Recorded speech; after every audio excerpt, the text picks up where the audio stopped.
Assalamualaikum warahmatullahi wabarakatuh. Perkenalkan, nama saya Hani Hairunisa dengan NIM 2621092 dan kedua teman saya Melita Nurmalasari dengan NIM 2621091 dan Muhammad Fatur Isorahman dengan NIM 2621098. Kami dari anggota kelompok 10 akan mempresentasikan presentasi mata kuliah statistika dasar yang berjudul Teknik Sampling.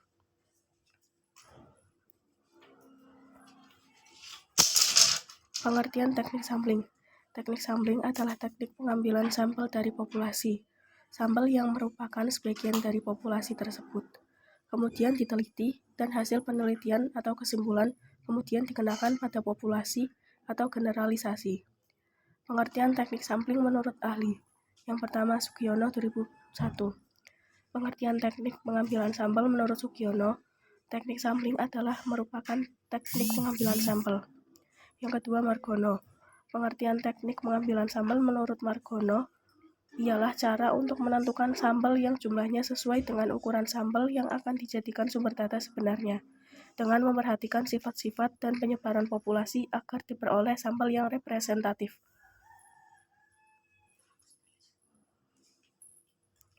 Yang ketiga, Taken, tahun 1965. Menurut Taken, suatu teknik pengambilan sampel yang ideal mempunyai sifat-sifat. Yang pertama, dapat menghasilkan gambaran yang dapat dipercaya dari seluruh populasi yang diteliti. Yang kedua, dapat menentukan presisi atau precision dari hasil penelitian dengan menentukan simpangan baku atau standar deviation dari taksiran yang diperoleh. Yang ketiga, sederhana sehingga mudah dilaksanakan. Yang keempat, dapat memberikan keterangan sebanyak mungkin dengan biaya yang serendah-rendahnya. Pengertian sampel dan populasi. Sampel adalah sebagian dari populasi, artinya tidak akan ada sampel jika tidak ada populasi. Populasi adalah keseluruhan elemen atau unsur yang akan kita teliti. Penelitian yang dilakukan atas seluruh elemen dinamakan sensus. Idealnya, agar hasil penelitiannya lebih bisa dipercaya, seorang peneliti harus melakukan sensus. Namun karena suatu hal peneliti bisa tidak meneliti keseluruhan elemen tadi, maka yang bisa dilakukannya adalah meneliti sebagian dari keseluruhan elemen atau unsur tadi. Berbagai alasan yang masuk akal mengapa peneliti tidak melakukan sensus antara lain. Yang pertama, populasi demikian banyaknya sehingga dalam prakteknya tidak mungkin seluruh elemen diteliti. Yang B, keterbatasan waktu dalam penelitian, biaya dan sumber daya manusia membuat peneliti harus lelah puas jika meneliti sebagian dari elemen penelitian. Yang C, bahkan kadang penelitian yang dilakukan terhadap sampel bisa lebih reliabel daripada terhadap populasi. Misalnya, karena elemen sedemikian banyaknya, maka akan memunculkan kelelahan fisik dan mental para pencacahnya sehingga banyak terjadi kekeliruan. Yang D, demikian pula jika elemen populasi homogen, penelitian terhadap seluruh elemen dalam populasi menjadi tidak masuk akal. Misalnya untuk meneliti kualitas jeruk dari suatu pohon jeruk.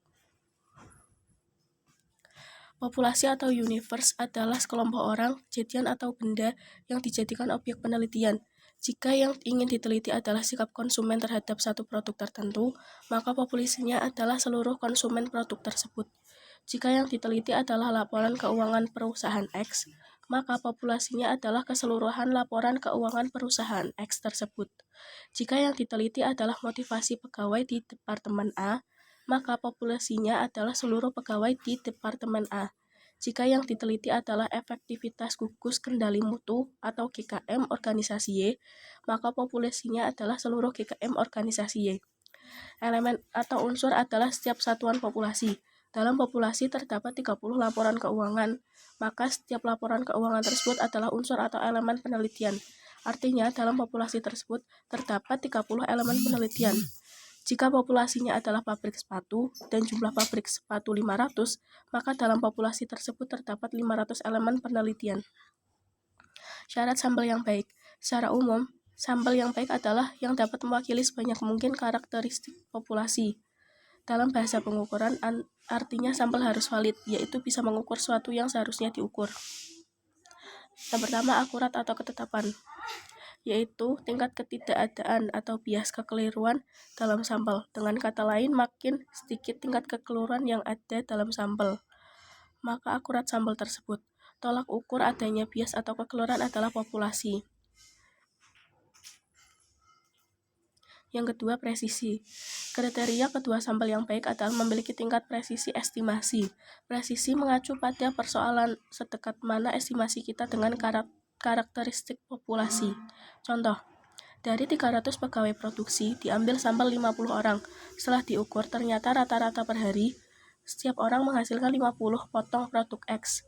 Namun berdasarkan laporan harian, pegawai bisa menghasilkan produk X per harinya rata-rata 58 unit. Artinya, di antara laporan harian yang dihitung berdasarkan populasi dengan hasil penelitian yang dihasilkan dari sampel, terdapat perbedaan 8 unit. Makin kecil tingkat perbedaan di antara rata-rata populasi dengan rata-rata sampel, maka makin tinggi tingkat presisi sampel tersebut. Ukuran sampel.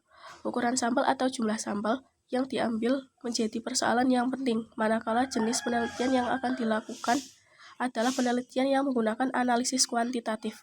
Beberapa pendapat ahli mengenai ukuran sampel adalah sebagai berikut. Yang pertama, pendapat Gay dan Diel. Gay dan Diel tahun 1992 berpendapat bahwa sampel haruslah sebesar-besarnya. Yang kedua, pendapat Roscoe. Roscoe tahun 1975 juga memberikan beberapa panduan untuk menentukan ukuran sampel. Yang ketiga, pendapat Slovin tahun 1960.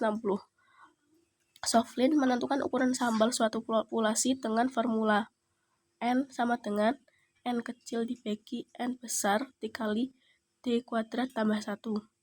Yang keempat, pendapat Frankel dan Wallen. Frankel dan Wallen menyarankan besar sampel minimum.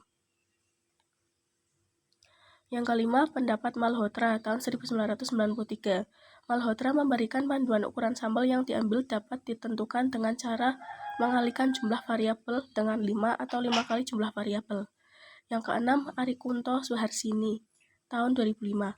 Arikunto Suharsini memberikan pendapat sebagai berikut. Jika peneliti memiliki beberapa ratus subjek dalam populasi, maka mereka dapat menentukan kurang lebih 25-30% dari jumlah tersebut. Yang ketujuh, pendapat Kragji. Hampir sama dengan Slovin, hanya saja Kragji dalam menentukan perhitungan ukuran sampel didasarkan atas kesalahan 5%. Jenis teknik penentuan sampel.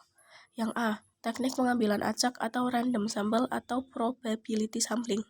Sampel acak atau probability sampling adalah cara atau teknik pengambilan sampel di mana teknik tersebut menggunakan kaidah peluang dalam penentuan elemen sampelnya.